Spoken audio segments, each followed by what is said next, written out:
Hey there, I'm Kate and this is Monocat, and today I'm going to talk about what to keep in mind when you want to travel with EUC. So let's get this started.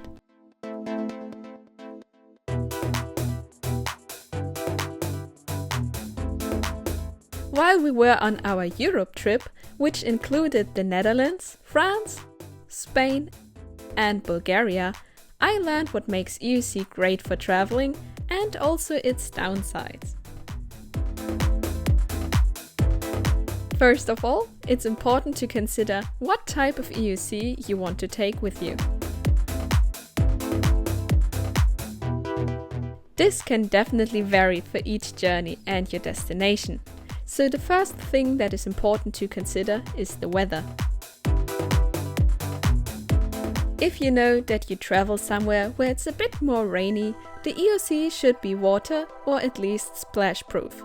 On the opposite, if you are traveling to a warmer or hilly area, make sure that your EUC shouldn't be prone to overheating.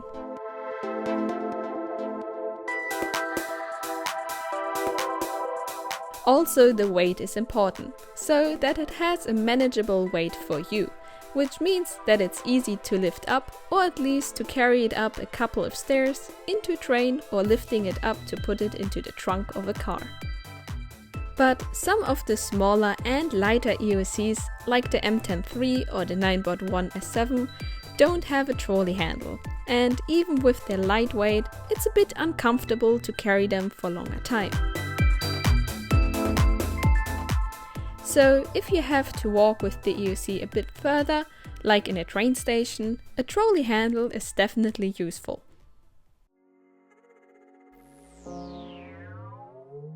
And when it comes to the battery size, I was very happy to have the RS19 for most of the trip, because if you're in an unknown city, it's better to have a bit more range, so in case you take the wrong way, you still can come back.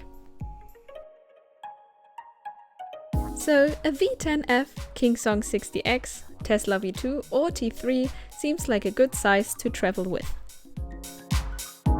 And also make sure to pack a quick charger in case you want to make multiple rides a day. When it comes to what type of journey is best with EUC, I think there are two types that are the most doable.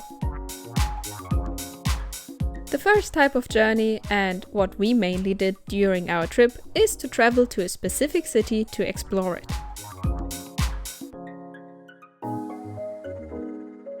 The second one is if you want to travel between different cities that are close enough to each other to go there in a day. But if you are more of an outdoor person, camping with EUC might not be impossible, but definitely more difficult since you need to pack a lot more stuff.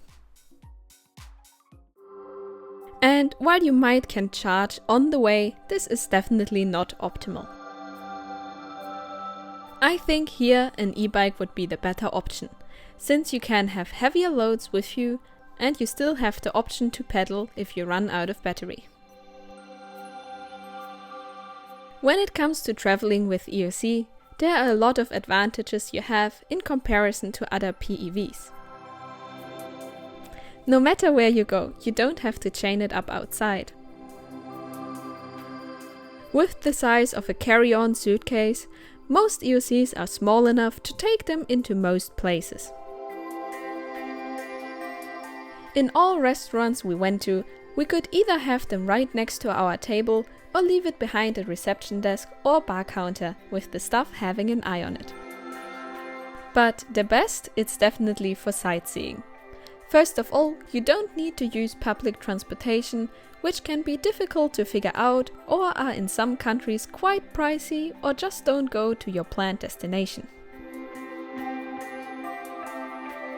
In addition to that, if you are sitting in a metro, you won't be able to see much of the actual city.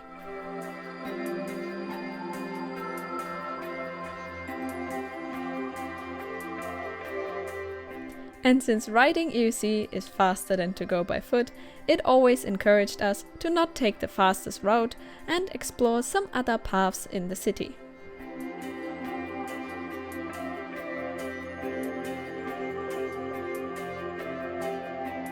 Also, having your hands free is a great advantage.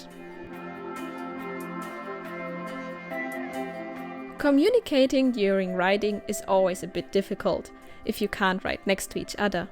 So we bought some walkie-talkies in Bulgaria, and even though they might not be great for long conversations, they were incredibly useful to communicate and ask short questions.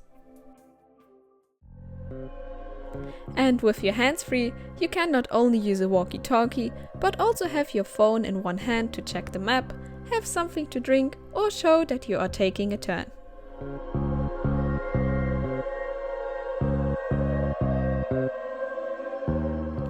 Also, most terrain is easy accessible on EUC, as well as getting up and down small curbs. Just be aware, if you go to an old town, the cobblestone paths can be a bit much, even for EUC.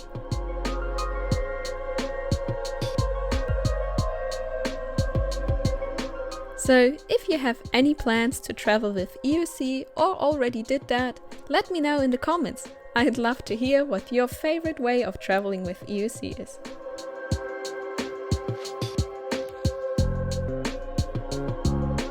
When we were going by airplane, we had to send the EUCs separately, since they can't be taken as carry-ons or check-in luggage.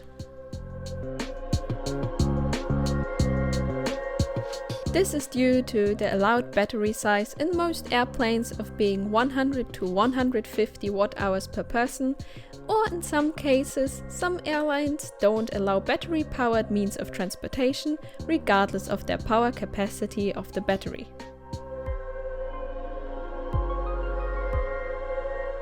So we were sending our EUCs in boxes with UPS, and we just had to make sure that we had someone to receive the package, like friends, other EUC riders or the hotel. Also, keep in mind to keep the boxes, so you can send them back after your stay.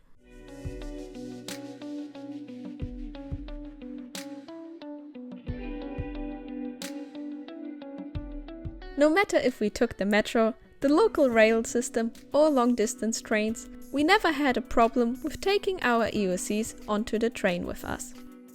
You can either leave it on the top luggage compartment under your seat or in the bigger trains in the spaces that are specific for luggage. The most easy and comfortable way to transport the EUC is by car. They don't take up much space, so it's easy to put them into a trunk. Just make sure that after rain, you put them in vertically and not on the side to avoid a short circuit.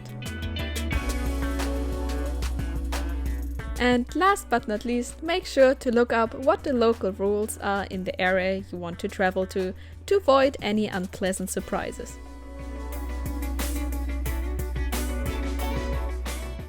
With that being said, I think that traveling with EUC is its own new type to travel and could enhance the experience for many people and lead to more exploration with less people crammed into public transport and sightseeing buses. Which sounds especially great in COVID times.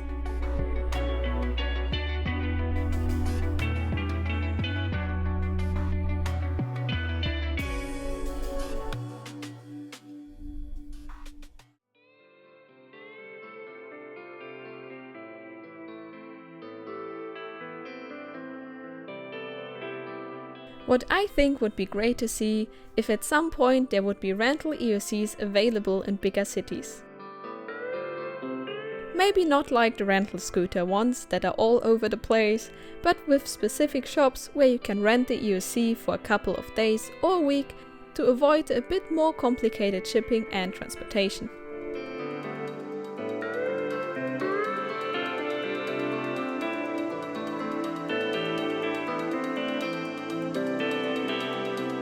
I hope that this video inspired some new travel ideas for you.